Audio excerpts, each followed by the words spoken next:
financially secured future. We're going to be looking at everything that it takes to actually be financially independent. Without further ado, please permit me to welcome my guest, Mr. Abdulahad Musa. Thank you so much for doing this with us this evening. Good evening and you're welcome, sir. Yes, good evening, Mr. How are you? How's everything? And how are you doing? And I say good evening to our audience. Mr. Fashion Mike, and I hope you are Yeah. doing great.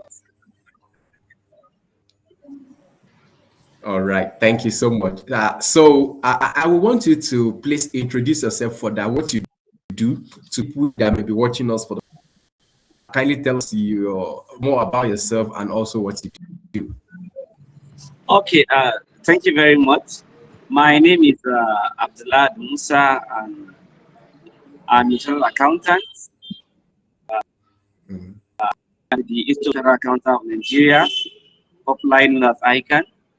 At the same time, I'm a tax professional, also having an affiliation with the Chartered Institute of Taxation of Nigeria, Mhm. and I'm also a finance professional and Mhm.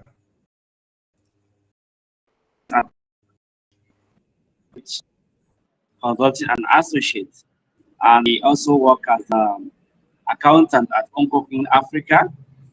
Uh, at the same Okay. time, I'm also a business development and financial literacy coach.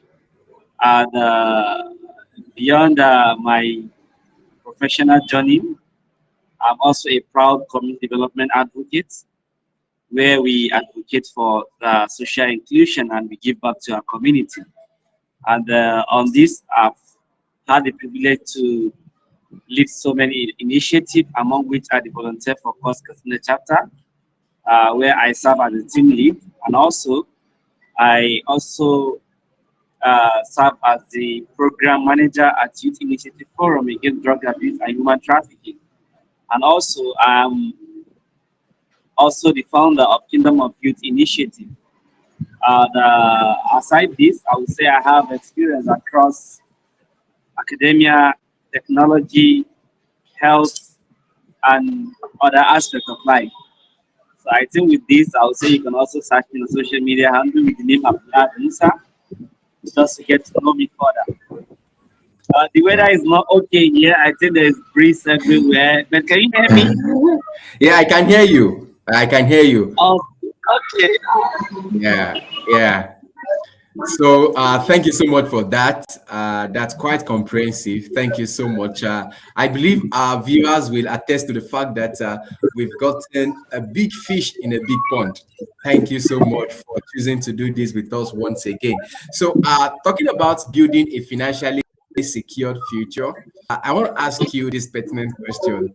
Uh, at what point should Nigerians begin to financial future serious? At what point must we take it so serious when we're talking about building financial? At what point in our life do we take our financial future so serious?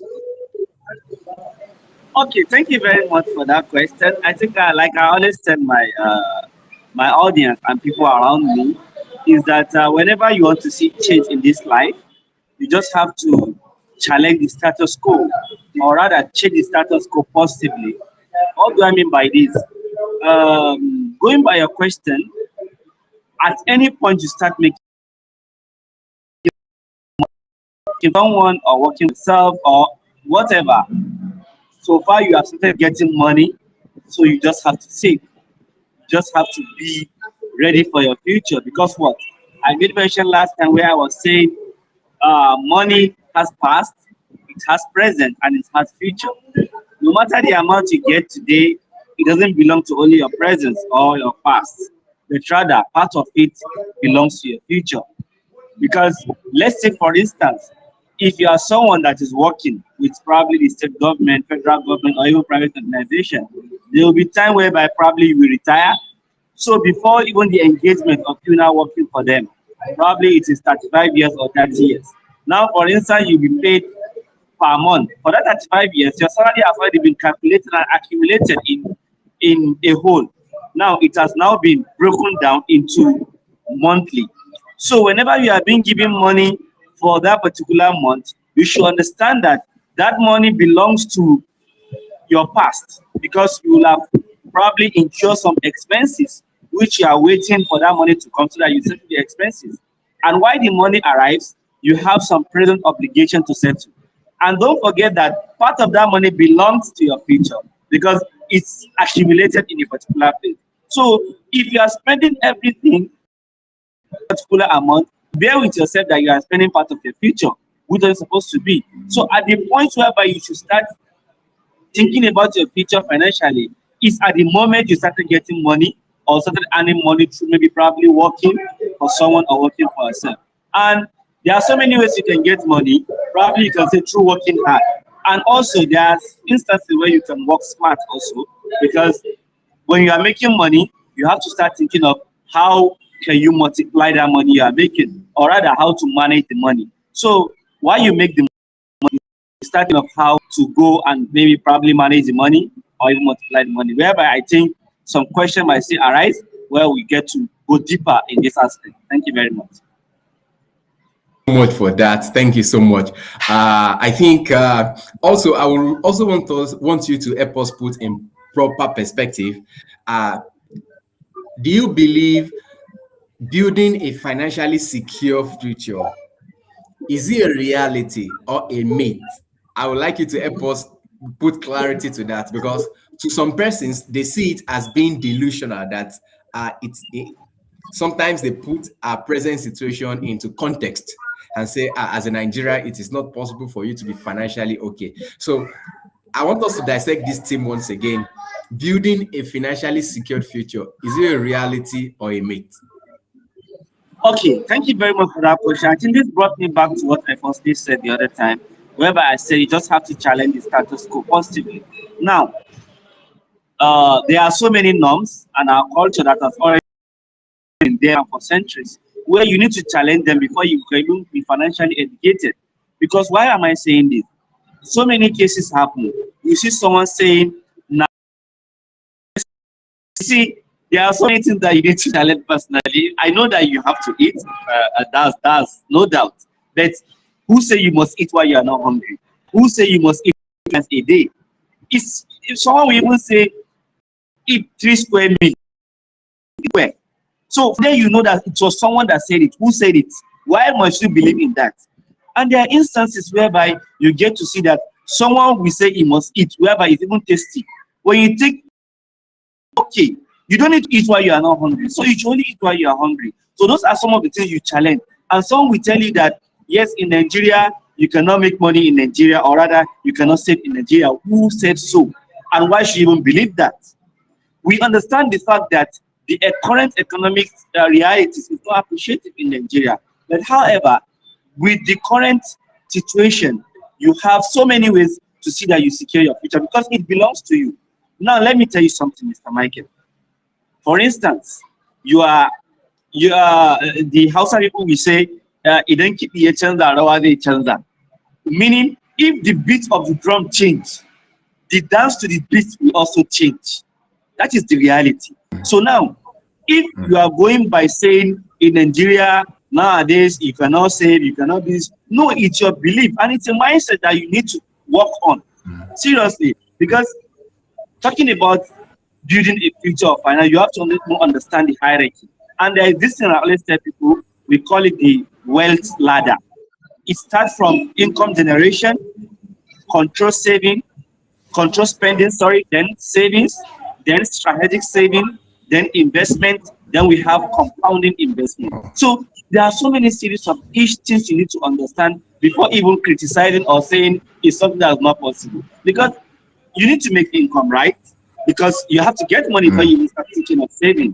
So when you get the income, either through working for yourself or working for someone like I made mention, then you go to what we call the controlled spending. How do you control your spending? You have to get a budget. What do you mean by a budget, for instance?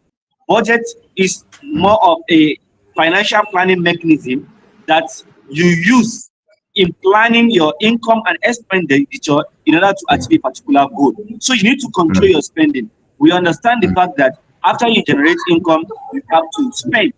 So from spending, you need to control your spending to the budget. So have control. You get to understand that these are what you need and not what you want. I was together with someone, we went to buy something in Greenhouse here in Katsina State. And he just saw a what? He said, I want this. I said, but you don't need it. Why should you buy it? Because you don't need it. So things like that, that's how you control your spending. Then you come to what you call saving. Saving is why you now come and say you want to pay from particular what you earn, you want to save. Now, how do we do it? You have to save before spending. When you save what you want, so what is left you now spend. So that's what you save. But the difference between saving and strategic saving is that saving is just there probably for emergency fund purpose, for settling probably what you are unforeseen circumstances. But when you talk about strategic saving, these are savings that are constant. Probably you want to save for particular 6 months. So when you save, you don't have to touch that money, because what I always tell people is that when you save, you should ensure that where you are saving, you don't have easy access to where you are saving, because we are all human. We all have expectations. We all have things that will come up. So when you have that strategic saving, that is how you start to see how you save. Then you go to investment. These are situations whereby you send your money to an assignment to come back with a particular result. So that is what we call the investment. Those investments, there are instances whereby we have so many platforms where you can invest. We have the stock market, we have the financial, the capital market, more of the stock market. So these are instances where you invest your money and you get particular something whereby it's coming back to you. And there are also issue of real estate. You know, we have so many investing platforms where you can save and get money back. Then we have the compounding investment. Now, this is where after a particular year, instead of saying you should get what we call return, now you are reinvesting your return in that particular investment. You see, that is more of compounding investment. So there are so many ways you can save, and you just have to understand that it's a mindset thing at initial stage. And you have to discipline yourself, because it's a process. You don't need to say you want to get rich very easily, because people walk around saying they want to invest and get rich. So you need to understand how money works before even saying it's a myth or a reality. But to tell you the fact, building a financial future is a reality, and it's something anyone can do. Thank you very much. Thank you so much. Thank you so much. That's so profound. I love your last line. And the last line is that it's a reality and it is what everyone can do. I think that certainly is not for me. So my next question, you have partly answered it, but I will still want you to help us provide some clarity around it. I want us to talk about the mindset. I want us to talk about some financial mindset. All right. You actually talked about it partly when you talk about saving.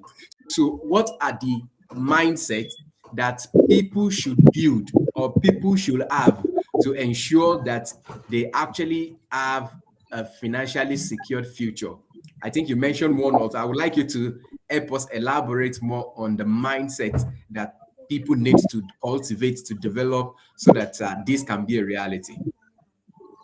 Okay, thank you very much. I will just emphasize and share more light on the issue of the mindset. Okay.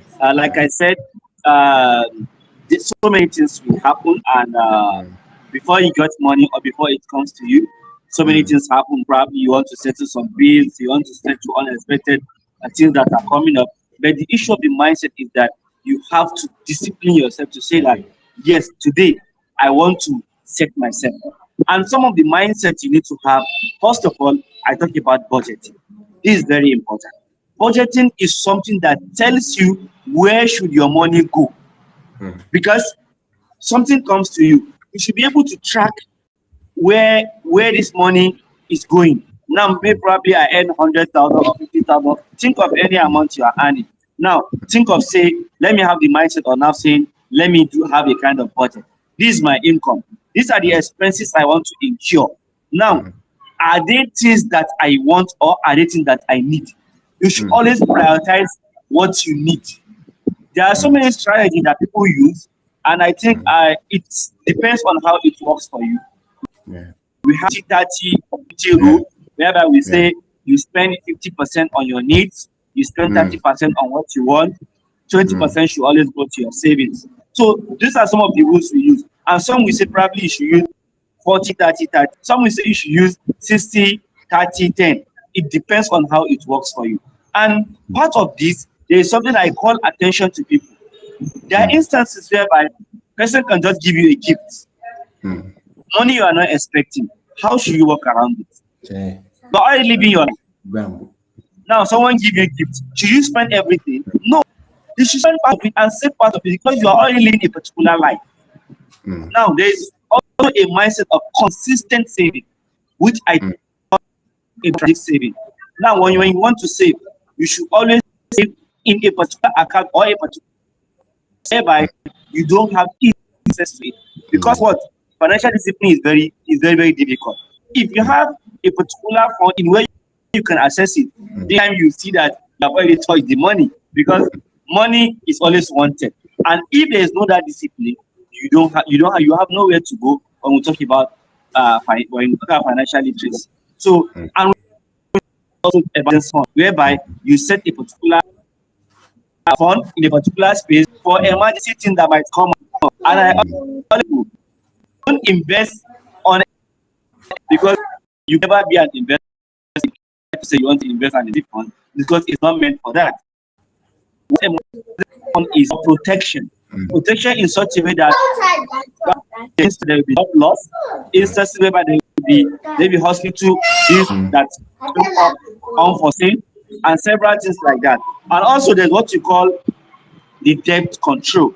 Whenever you have debt, if you don't control your debt, there's nowhere you are going. You cannot even secure your future.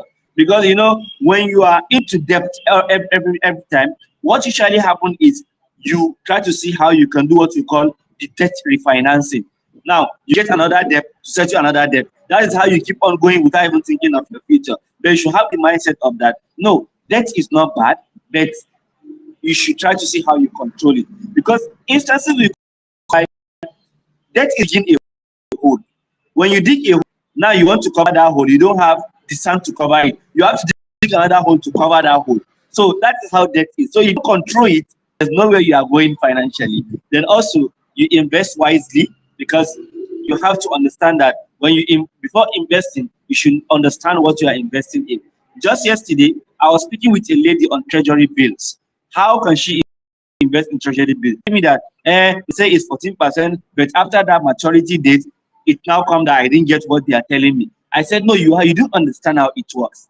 This is how it works. And it went to a point whereby I even recommended from aside this treasury bill, whereby she can even earn more than that. So you have to have that mindset of you are ready to learn, you are ready to have it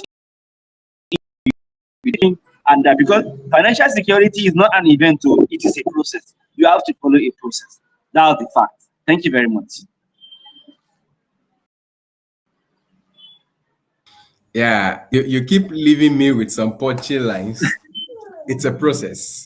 It's actually a process. So thank you so much for providing that clarity also. So I quickly want us to talk about, you see, you have already peeped into my questions. I don't know, all these financial experts. Yeah, but I will still moderate, and I will still see how we can have you speak more on it. So I want us to talk about financial pitfalls. All right, as an expert, what are the financial pitfalls that you have noticed that people get into easily? What are the financial mistakes that people make easily that that prevent them from actually building a financially secure future? And the second part would be, what would be the solution? How can they prevent those financial pitfalls? Okay, thank you very much for this. I think it happens. It's not a rare case. It happens often. This issue of this issue of pitfall and what have you, because when we talk about money, you have to understand it. You have to understand how it works. Now, like I said, there are 3 M's that I always talk about. You make money, you manage money, then you multiply money. Now, when it's come to multiplying money, that's where we always have problems. People tend to see that how can they multiply their money very fast. You see, they don't understand that investment is It's just, let me just give a center on investment. Investment is where money graduates from being protected to being productive. What do I mean by this? Now, it's have to be a gradual process. People tend to fall on scam. You see, there are scammers everywhere. People will tell you that invest 20,000 today, in 2 weeks, get 100,000, or rather, you get 200% of what you invested. Is a lie. How can that happen? And you see, their issue of people don't understand how investment works. Something happened just of recent. Jais Bank. Jais Bank, the price of their share increased very high at just 3 to 4 months, if I could remember, if I'm not mistaken. And what happened was that people just keep on buying shares from Jais Bank. That is lack of financial intelligence, financial literacy. Why are they buying? Because they just understand that people are there making money with that high increase in their price of share. Are people that have already bought it in several years ago. It's not people that are buying it now. It's because you don't understand how the financial market works. Why should you even buy shares when the price is high? The ideal time to buy a share or to invest is to buy it when the price is low. So one of the problems we do have with people is that people tend to see that they want to make money very fast. What we call the audio money. Audio money is not real. You want to make money very fast. So that is one of the problems.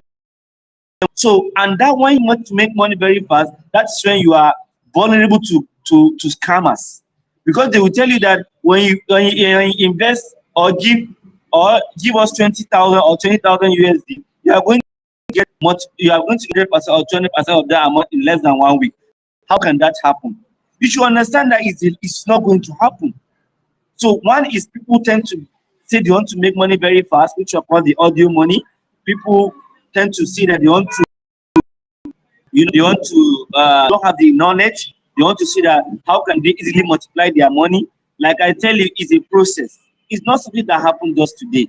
And how to build your financial future. We talk about the future. Future is not today. It's either tomorrow and next tomorrow, and it's something that you have to build on time. So you have to be patient. You have to be disciplined. You have to have all these features in order to see that you run away from those challenges, or rather pitfalls that we have financially. Then areas wherever you can manage them is, first of all, you have to be financially educated. Even if you can be financially educated, you can get someone who has the knowledge that can always guide you in your money. Money, it's difficult to make money. Who know the reality? Why should investing be difficult to you? Why should managing it be difficult to you? What we do instead is try to see that you make it difficultly. It can come. You can multiply it very easily. That is the reality. So you can't just say you have $20 that you make, $20,000 that you make in probably in 3 years, and you want to say someone is telling that you can multiply it in less than 2 weeks. Is that possible? It's not possible. So you have to understand that you have to get that discipline and you have to get the knowledge. 2, someone get a financial literacy coach, financial literacy expert. We have them that we don't have them online. Go and search on them. Go to YouTube. Go to media handles. You see them. There are people that guide you on how you can invest and earn money, falling in the hands of scammers. I think there are so many ways you can prevent yourself from that. Thank you. If I want to quickly give a summary of what you said, I love the fact where you gave the need to be educated financially, very important, and also the need to consult an expert. I think that's top notch for me. Thank you so much for that. So 2 more questions. I want us to wrap by 30 minutes. I think, there's an adage in Yoruba. I'll try to summarize it, but let me say the adage first. They will say that shoki lobeoge. That is to say that when something is not too long, it's always sweeter when something is not too long. So I want us to make it very, very brief. So let's talk about someone that over the years, his principle has always been that, all right, he should spend everything he has at the moment. Over the years, that was how the person is raised, and then it has become a culture, it has become a system, and then it has become a habit that we find in our society. We believe that what comes now, God will provide the next day. God will provide the one the next day. So people like this, what do they need to do? Because I see them as peculiar people. What skill do you think they must master? What do they need to change to ensure that they move away from that culture and they're able to build a financially secure future? Okay, thank you very much for that. We have this set of that usually talk like that, and I'll say refer back to changing the mindset. You are saying God give you today, He will give you tomorrow. Can you come? Can you go and crawl with saving? You should not look at. You should not look at what is coming. It's not possible. So you have to be very sensitive. You have to be very careful. You get, because things happen. That's why we talk about emergency fund. That's why we talk about saving. That's why we talk about independence. Why would you talk about this? It's all because of the future. Because you don't know what will happen. God give you today. He will definitely give you tomorrow. Yes, it's good to have faith in God that God will provide. But I would like you to understand that things happen, life happens, and everyone knows about that. And you see, if you don't prepare for the uncertainty, when it comes, it will really shock you. And I talk to people in this essence to see that they should try to do what we call managing money. Managing money in the sense that it comes today. Yes, we believe that it will come tomorrow, but how do you manage this today? So we have to understand that, yes, it will come, but if it doesn't come, do you have a plan? Do you have an alternative? Those are some of the things why the reason why you have plan, you have to save, you have to invest. And do you know what happened to those set of people? If it comes and probably they didn't get tomorrow, what they do is they'll just go and look for debt, because you have to eat, you have to pay for transport, you have to incur some expenses. So if tomorrow the provision is not there, you definitely have to go for debt to settle those expenses. And when you go for debt to settle those expenses, now you are trying to be financially indisciplined, because it came to you, you didn't manage it, and tomorrow, instead of using what you earn today to settle tomorrow, now you are going into debt. And you should understand that that debt has to be settled. Now, when another money came, instead of you to use it to manage yourself, you start thinking of how to settle debt. Like I tell you, this is how debt operates. It's like digging a hole. When you dig a hole, now you are trying to see how to cover that hole. When you get that money now, when you close that hole, you start thinking of digging another hole. When you dig a hole, it will get to a point that what you're even getting cannot even cover that hole. So you start thinking of digging a hole. So that's how you complete your life, digging a hole. And I'm very sure with you, those sort of people don't run away from debt. Because you keep saying, yes, I am today, God will provide tomorrow. Yes, all of us have faith. We believe in God. If tomorrow doesn't work for you the way you think, what will happen? Those set of expenses you are incurring, you must definitely incur them. So how can you now start thinking of debt? You that's supposed to start saving, now you're thinking of debt, the contrary. So people like this have to work on their mindset and start thinking of how can they work around themselves on their mindset. Amazing. Thank you so much. Don't mind me. You see, I will not allow you to go without asking this burning question. And here is the question. It's also a follow-up to what you have said. You know, as in context, as Nigerians, we believe that we must have, you know, a bogus amount. We must have enough, or we just walk into a miracle, or someone just walk up to us and give us a huge amount of money. And as a result of that, we want to go and save. So, how much do I need to earn to start a saving? Can somebody earning 20,000 save? Is it really? Because that, if you ask people, that's the argument, that how much am I earning? that I'm still going to save. So as an expert now, you've talked about discipline. I know you've talked about discipline, but I want you to, when you listen to an expert, how practical it is for low income earner to save. That was my question. How practical it is for low income earner to maintain a saving culture. Okay. Thank you very much. I think this is very important. And you asked me this question earlier that at what point should someone save? And I think I'll still reflect on that and still give some emphasis on this. You see, savings is very important. And saving is different from saying investment or emergency fund. I said saving will give you comfort, but emergency fund will give you protection. And I always say that saving is setting a particular amount for a particular purpose, while investment is sending money on an assignment for a return.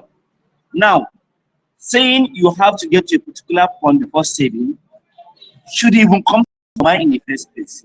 In accounting, or rather finance, there's what called the committed costs. Some people will call it the of committed cost is more a particular cost. For instance, rent. You paid for rent for a year. Now the year just starts as January, probably 2026. You have already paid for all the year, so you already committed that cost. I hope all this we understand concept. I want to relate to the issue of this issue we are talking about. So you have already committed yourself to that particular payment of rent because you pay it annual and you are just in the first month. Now relate this to savings. What I want you to is to be committed in terms of saving. Whatever you earn, whatever, no matter how little it is, there is a particular amount you can save. How am I even earning? Someone earning 10,000, 20,000, 30,000 will tell you that. How much am I even earning to that you even tell me to save? Now, take for example, practically, there are some things you need urgently. Probably you have to eat. It's in. But do you need to live another life that is not yours? Probably you want to impress someone. You don't need to. Just do what fits you. Because when you want to build your future, you don't care about what people say and you don't care about people. So what you do there instead is commit yourself.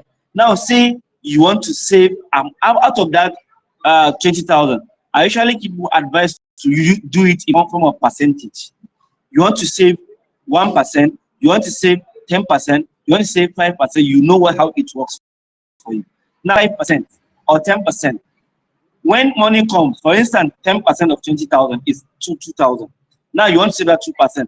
Just commit yourself that 8,000 is what you earn. 2,000 doesn't belong to you, it belongs to your future. Anything you want to spend, anything you want to work around should be between that 18,000. You see, I listened to one person. He said there are two sort of people you cannot borrow money. He says someone that his wife is want to give birth and someone that wants to pay rent. He said those sort of people I can never lend them money because you have 12-month notice to pay rent. For a person that wants to give birth, you have 9 months.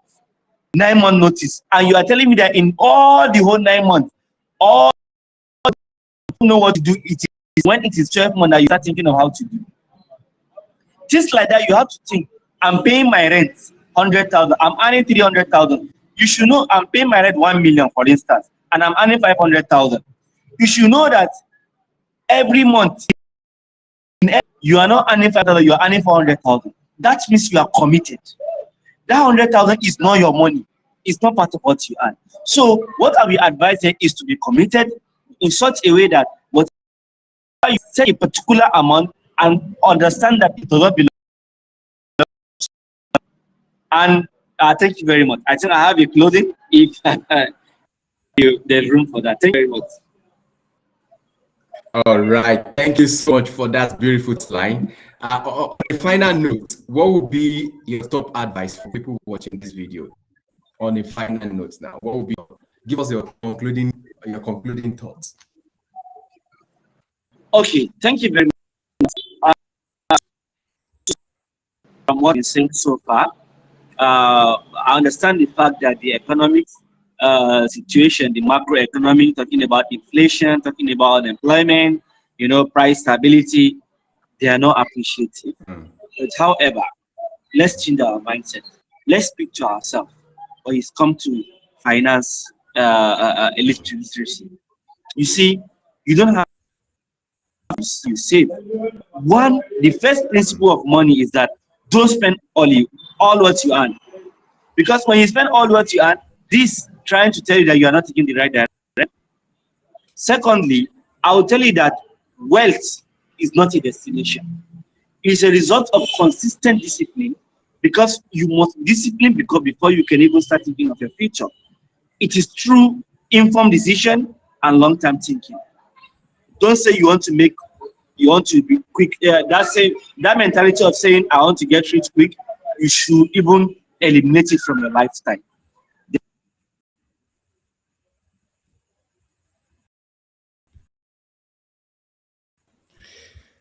Right.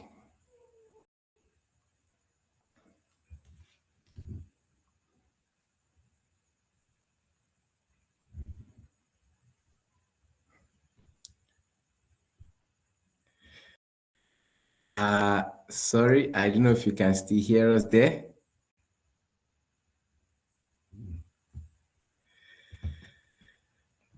All right. Thank you so much, Mr. Abdul. Thank you for joining us on today's broadcast. It's been very helpful, educative. It's been so impactful. Thank you so much for sharing these wonderful financial tips with us. I believe those that may be watching much later will learn a thing or two from everything that you've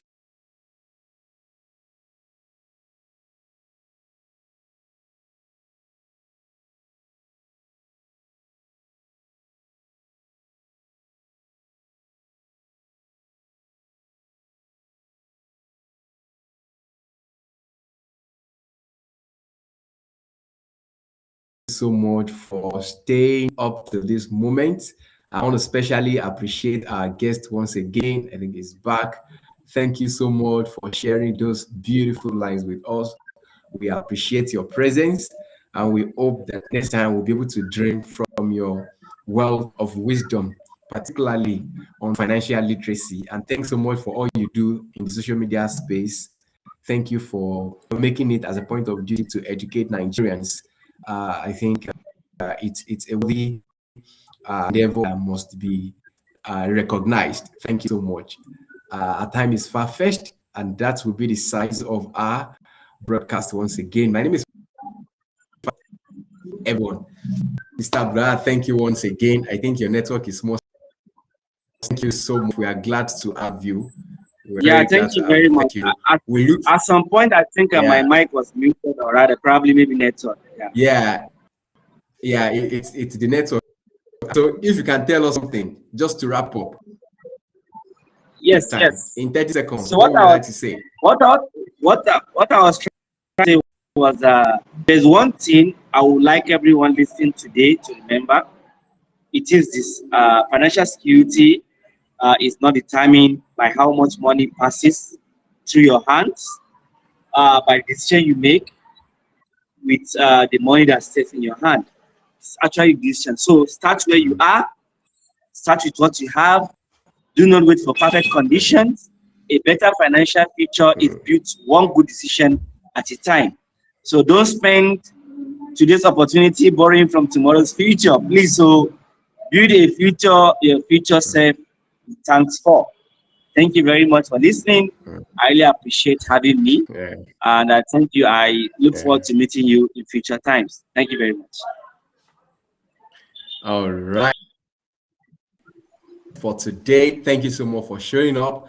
We believe that we can create a ripple effect, positive change in our society, and this is one of the such avenue to give the people from what you learn from your experience and what you do. So once again, we truly appreciate you. We honor you, and we wish you the very best in your career trajectory.